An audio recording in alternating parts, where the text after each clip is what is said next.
આજ તો ફોન આડો કર્યો બ્રો, કેમ કે મને એક વ્લોગ એડવાઇઝર મને કીધું તું કે વ્લોગિંગ આડા ફોન માં કરાય. મેં કીધું લ્યો આડો ફોન કર્યો બ્રો. એને કીધું પણ ભલે કીધું. તો તમને મારા વ્લોગ આડા ગમે કે ઉભા ગમે કોમેન્ટ માં લખજો હો. તો હવાર અમારે સાર વાળવાથી શરૂ થાય, કેમ કે હવાર માં ચા પાણી કરાવવું પડે ને ઢોરો ને. અને રહી વાત અમારી, તો અમે તો નાસ્તો પાણી કરીને જઈએ હો. પેલા પેટ અને પછી શેઠ. અમારે દિવસના 8 ભારા વાળવાના હોય. 50,000 નો એક ભારો કોઈ લઈ જાવ લઈ જાજો. ભારા વાળતા થાક લાગ્યો એટલે આયા વેવાઈ હેલ્પ કરાવવા. વેવાઈ ને જબરી સ્પીડ હતી હો. ખચાખચ બધા ભારા વાઢી નાખ્યા. અમારે તો વાઢવાય ના પડે આજ તો. પછી કે ઓમ ભારા વડાય. ઓમ વાઢવાથી સ્પીડ જબરી થાય. મેં કીધું હેડો, વેવાઈ કીધું એટલે ઓમ વાઢશો. અલ્યા પણ વેવાઈ તો કળ જ નથી કરતા ને. આ લ્યો પૂળા વાળેલા છે. હવે મેં કીધું પૂળા નથી વાળવા ને, આપણે તો ડાયરેક્ટ ભારા લઈ જઈએ. પૂળા બાંધી તમે શું કરો? કોઈ લીલી શાર ના ફાલ તો કોઈ થાય નહીં. એના કરતા ભારા લઈ જવા હારા. ડબલ મજૂરી તો ન થાય. સારું થયું વેવાઈ હેલ્પ કરાવવા આયા. નંતર ભોકા નીકળી જા.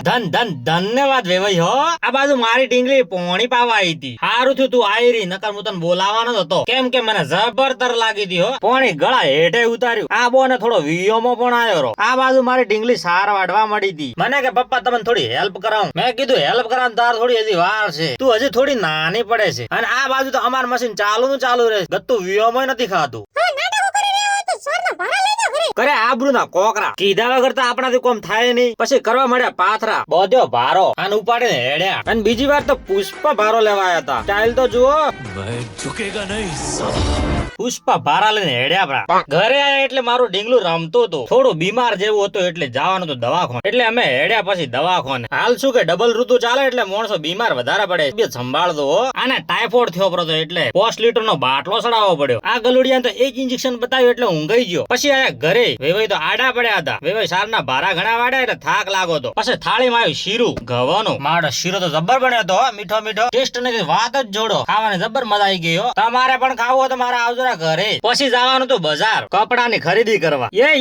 આ કોક આયું જો તો ખરા. અલ્યા પાટલા ગોનું બચ્ચું હતું. પોક્યા હાઈવે ઉપર. આ બનાસ નદી નો પુલ. બનાસ નદીમાં પાણી હેડતું હતું. દોતીવાડા ડેમ ના એક દરવાજો ખોલ્યો તો. હેડો ગમે તેમ તોય બનાસ નદી પાણી આવ્યું તો ખરા. આયો જીઓ નો પેટ્રોલ પંપ. આને પેલા રિલાયન્સ કહેવાતું. આયા વેલકમ ફેશન માં. કપડા તો ઢગલા પડ્યા હતા. અસલ ઘોડામાં ગોઠવેલા કપડા હતા. ટ્રાફિક પણ એવી ને એવી હતી. મળ્યા વેલકમ ફેશન ના ઓનર ને રોમ કર્યા. ઓનર નો સ્વભાવ સારો હતો હો. બધું કપડા ઉપર ડિફેન્ડ ના કરે. થોડો સ્વભાવ પણ સારો હોવો જોઈએ. એ વેલકમ ફેશન માં જોવા મળ્યો. આપણે એક ચોઈસ કરી કપડા ની અને લઈને હેડ્યા કાઉન્ટર ઉપર. અમારે ટોટલ 2 જોડી થઈ. ઓનર બતાવે છે કે આ જોડી આટલા ની ને આ જોડી આટલા ની. થોડો ડિસ્કાઉન્ટ પણ અમને આપ્યું. ખરેખર દિલ ખુશ થઈ ગયું. પછી આવી ગયા હીરા ઘસવાના કારખાને. મારા પપ્પા અને વેવાઈ ના જૂના ભાઈબંધ મળ્યા. મેં તો હીરો ના કારખાના પહેલી વાર પગ મેલ્યો. મેં તો જોયું જ પહેલી વાર ને કે હીરા એમ ઘસાય. મારા પપ્પા અને વેવાઈ નવસારી માં હીરા ઘણાએ ઘસ્યા. પછી નજર મારી નેસે એટલે જબર દેખાતું હતું. હમે હતી ભગવતી અને ગોધી ચોક કહેવાય. પછી રવાના થયા ગરહમ. ઘરે જાતા પહેલા ઘાસ ફૂસ થોડું કપાવવું પડશે, કેમ કે મોટો થઈ ગયું. ઘણું ઘાસ નકોમું. અમે આવ્યો પૈસા વગરનો ટોલ ટેક્સ. અને મળ્યા દિવ્યા માસી. આવી ગયા હોનાર ની દુકાને અને કપા બેઠા હોનાના વાળ. અરે કહેના ક્યાં ચાહતે હો? કહેવાનો મતલબ એમ છે કે આપણે આજ બોલીવુડ ના હીરો લાગવા જોઈએ, કેમ કે આજ હોય નવરાત્રીમાં ગરબા રમવાના છે. इस सज्जन को क्या तकलीफ है भाई? આયા ગોમ ના પાદરે. અને આ છે અમારા ચામુંડા માતા નું મંદિર. ઓય પણ નવરાત્રી થાય હો. સાઈડ માં અમારા મુકો ખેતર ખેડતા હતા. હવે 1 મહિનો ભૂકા કાઢશે, કેમ કે સીઝન આવી હતી. આયા ઘરે જોઈ ગાય તો હુળમાં હતી એટલે કે વિયાવાની હતી. તમારે પેડા ખાવા જલેબી કોમેન્ટ કરજો. આ ગાય નો વેપાર પણ કરવાનો છે. કોઈ લેવી હોય તો કહેજો. લ્યો આ તો ટોગડો ભાઈ આયા. હવે તમને પેડા ખાવા મળશે, પણ જે સબસ્ક્રાઇબ ને કોમેન્ટ કરશે એને જ મળશે હો. अच्छा हमको सिखा रिया है. અલ્યા તમને તો કહેવાની જરૂર ના પડે. તમે તો એમને એમ સબસ્ક્રાઇબ ને કોમેન્ટ કરો ભરી. તમે મારા ઘરના છો એટલે. પછી બાથરૂમ વળ્યા નાવા. નાયા બાર. આહાહા જબ્બર મગજ ફ્રેશ થઈ ગયું હો. પછી અસલ નવા લુગડા પહેર્યો. આ બાજુ મેકઅપ નો ડબ્બો તૈયાર થાય છે. હવે આને ક્યાં મેકઅપ ની જરૂર પડે? ખરેખર બૈરો કાળો હોય ધોળો હોય મેકઅપ તો લગાવે જ. क्या बोला तूने?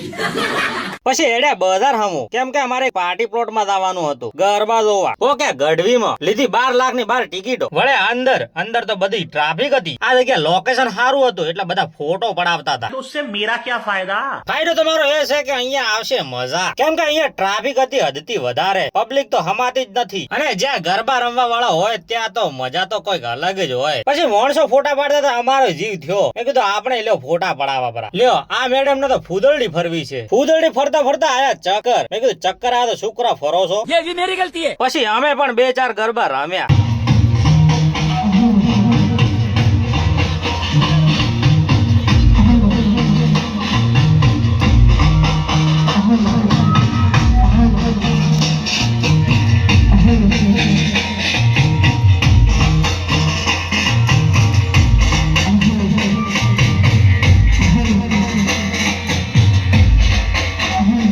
ક્યારના હલો હલો કરે છે, ગાવતા તો છે નહીં. મેં કીધું લાવ ઓટો મારી આવું. શું છે તકલીફ શું છે? તકલીફ તો કોઈ નથી, પણ હજી માઇક સેટ કરેલા છે. મને કે વિજયભાઈ હવે જાઓ, હવે કમ્પ્લીટ છે, હવે તમે તાર રમો. इस सज्जन को क्या तकलीफ है भाई? તમે ગાવો તો તકલીફ ન થાય. આ બાજુ એક બંકો મોરિયો બનીને આવ્યો હતો, પણ લાગતા હતા રૂપાળો, અસલ ગરબા રમતા હતા. હવે પબ્લિક ને થોડો મૂડ આવ્યો, કેમ કે ગરબા જોમ્યા હતા. અમારે પણ આ પાર્ટી પ્લોટ માં જવું હોય તો મારું નામ લેજો, મારી ઓળખાણ ઘણી છે હો. ટિકિટ ખાલી 150 રૂપિયા લેશે.